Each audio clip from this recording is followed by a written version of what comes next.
안녕하세요. 야키토키입니다. 오늘은 과민성 대장 증후군에 대해 이야기해 보려고 합니다. 수험생분들이나 취업준비생분들, 혹시 과민성 대장 증후군으로 고생하고 계시진 않나요? 스트레스를 받거나 긴장을 하면 복통과 함께 설사나 변비를 동반하는 경우가 많은데요. 오늘 영상은 과민성 대장 증후군의 증상인 설사와 변비에 대한 내용을 많이 다루므로 이전 영상들을 시청하고 오시면 이해에 도움이 될 것입니다. 자, 과민성 대장 증후군에 대해 알아볼까요?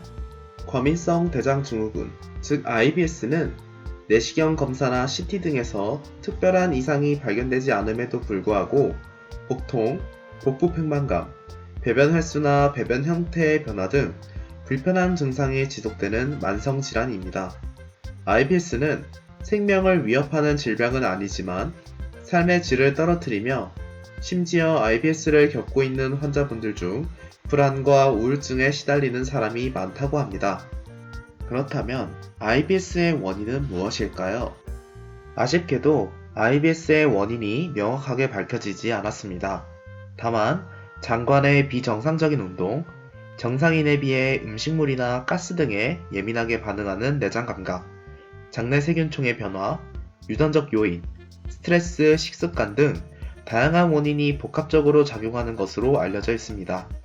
심지어 세균에 의한 장염을 앓고 난 후 과민성 대장 증후군의 증상을 호소하는 경우도 있습니다. IBS의 증상으로는 기본적으로 복통이 있으며 설사 우세형, 변비 우세형, 그리고 설사와 변비가 교대로 나타나는 복합형이 있습니다. 그 외에 배에 가스가 차는 복부 팽만감, 변을 본 후에도 찝찝한 잔변감, 심지어 소변을 자주 보는 빈뇨 등의 비뇨기계 증상을 동반하기도 합니다. 이제 IBS의 치료에 대해 알아볼까요? IBS는 크게 비약물적 요법과 약물요법이 있는데요. IBS는 위약 효과가 높은 질환이기 때문에 약물요법보다 우선적으로 환자의 스트레스를 해결하고 식단과 운동 습관을 개선해야 합니다. 첫 번째, 우리의 뇌는 장과 활발하게 상호작용하기 때문에 정신적 스트레스는 장 운동과 장내 세균총에 영향을 주며 이것은 IBS의 악화 요인이 될 수 있습니다. 여기서 장내 세균총이란 장에 존재하는 미생물 군집을 말하는데요. 우리 장에는 몸에 이로운 작용을 하는 유익균과 해로운 유해균이 적절한 균형을 이루며 분포하고 있습니다. 스트레스가 장내 세균총의 분포를 변화시키고 불균형을 초래하여 IBS의 증상들이 나타난다고 알려져 있습니다. 따라서 IBS 환자들은 스트레스를 받지 않도록 충분한 휴식과 규칙적인 운동을 하는 게 좋습니다. 두 번째, IBS는 식습관의 영향을 많이 받기 때문에 고지방 식이와 유제품, 튀긴 음식, 밀가루 음식, 술, 카페인 등 장을 자극할 수 있는 음식은 식단에서 배제하는 것이 좋습니다. 특히 IBS 환자에게 저포드맵 식이요법이 큰 도움이 될 수 있는데요. 포드맵이란 Fermentable Oligo Dimonosaccharide and Pollyol의 약자로 당, 이당류, 단당류, 그리고 폴리올을 뜻합니다. 이러한 짧은 사슬의 탄수화물은 소장에서 완전히 흡수되지 않고 대장에서 장내 세균에 의해 발효되며 가스를 발생시킵니다.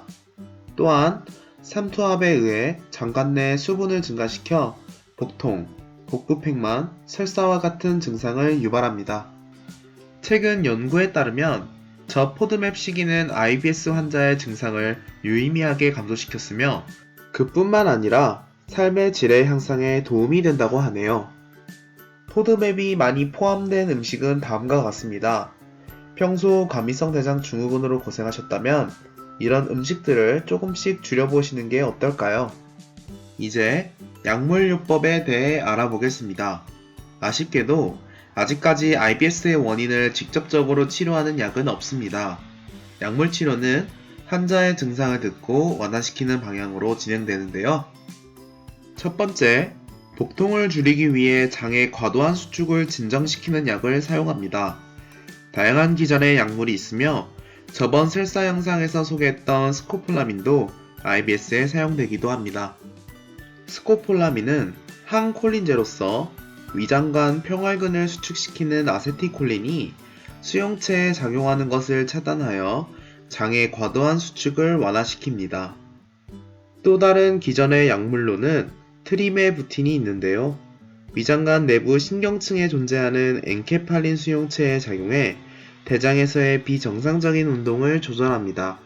엔케팔린 수용체에는 뮤, 델타, 카파 수용체가 있으며 트리메프틴은 상황에 따라 적절한 수용체와 결합하여 위장관 운동을 억제 혹은 촉진시킵니다.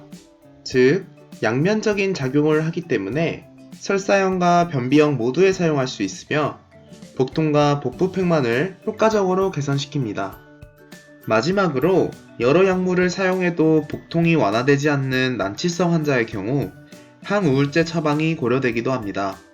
특히 3단계 항우울제는 저용량으로 사용했을 때 내장 감각의 예민성을 줄여 복통 감소 효과가 있으며 대장 운동을 저하시키는 효과가 있습니다.